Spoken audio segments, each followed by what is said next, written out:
Hello and welcome to the Regional Health Report. I'm Ann Krebs. This monthly program highlights the world-class health care provided at each of our Regional Health Command Atlantic medical facilities to soldiers, their families, retirees, and other beneficiaries. Combat Casualty Care is Army Medicine's highest profile mission. The Expert Field Medical Badge, or EFMB, is a special skill award that marks the wearer as a health specialist of exceptional competence. 121 candidates, soldiers, sailors, and airmen, competed for the coveted EFMB. The challenge starts with a written exam. Then candidates face combat testing lanes that challenge their medical, evacuation, warrior skills, communication, and navigational skills. Top that with a 12-mile ruck march, and you have a challenge designed to separate the best from the rest. I would say this badge is extremely hard, but extremely rewarding. It's one of those badges that you don't realize how hard you're fighting for it until you get to the end and see that finish line and go, oh wow, I did all of that, oh my gosh. To stand any chance of completing such a difficult challenge, the candidates had to train. Started about 3 months before that we were supposed to come out here. We broke up the time, we did ruck marches, we did a build-up ruck march. We started with like 2 miles, 4 miles, 6, 8, all the way up. Multiple ruck marches throughout. We had classes on land nav. We went out and did land nav several times. We had classes on medical, doing IVs and whatnot. My sergeants were very good about giving us as much training as we could get.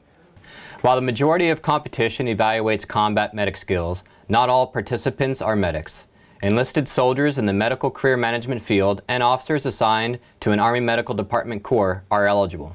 Well, my MOS is in the medical profession. It's medical maintenance, and I'm not actually a medic, so doing IVs and tourniquets and wrapping up wounds, that's some new stuff for me.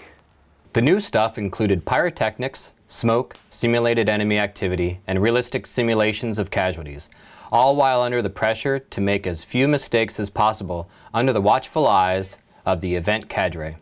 The cadre do a very good job of making the lanes very stressful, but because they do such a great job of training up the week prior, you just don't let those stresses get to you. You do what they say and you execute.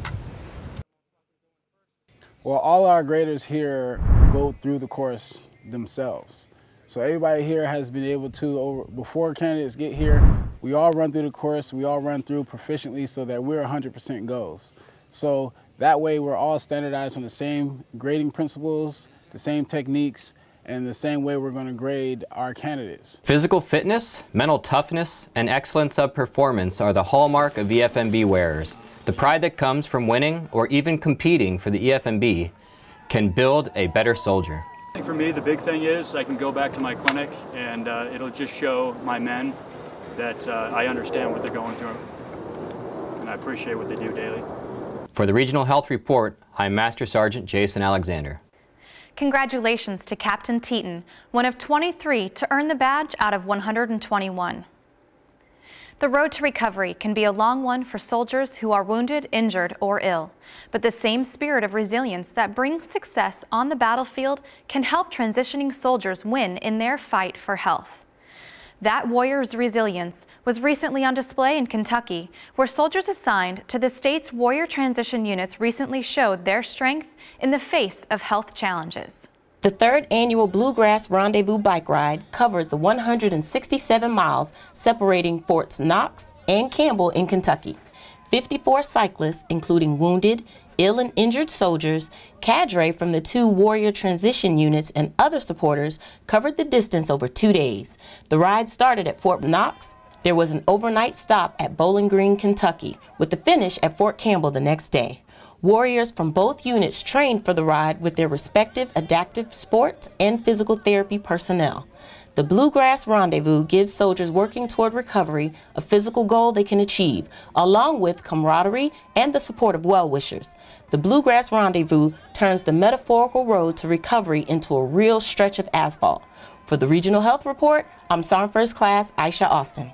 The Bluegrass Rendezvous is just one of many innovative ways caregivers and cadre work with transitioning soldiers to assist them in achieving their best possible recovery. To learn more, check out the Warrior Transition Command website at wtc.army.mil. Regional Health Command Atlantic is dedicated to world-class health care. The accomplishments of Eisenhower Army Medical Center at Fort Gordon, Georgia were recently recognized by the American College of Surgeons National Surgical Quality Improvement Program. Eisenhower is the only Department of Defense medical facility to receive the honor. They joined other nationally recognized hospitals, including Johns Hopkins and the Mayo Clinic. The recognition is for safety initiatives and quality of care. 445 hospitals were eligible for recognition, but only 52 were selected. And finally, news sources called it once in 500-year flooding. Torrential rain struck South Carolina in October, and Army medicine was there to protect the health of the community. The environmental health team of Moncrief Army Community Hospital at Fort Jackson worked around the clock, making clean drinking water. Water services were disrupted across the Columbia, South Carolina area, including at Fort Jackson. The environmental health team purified more than 81,000 gallons of water for the post, ensuring operations on the installation continued. And that's the Regional Health Report for November. Join us next month for another show highlighting healthcare across the region.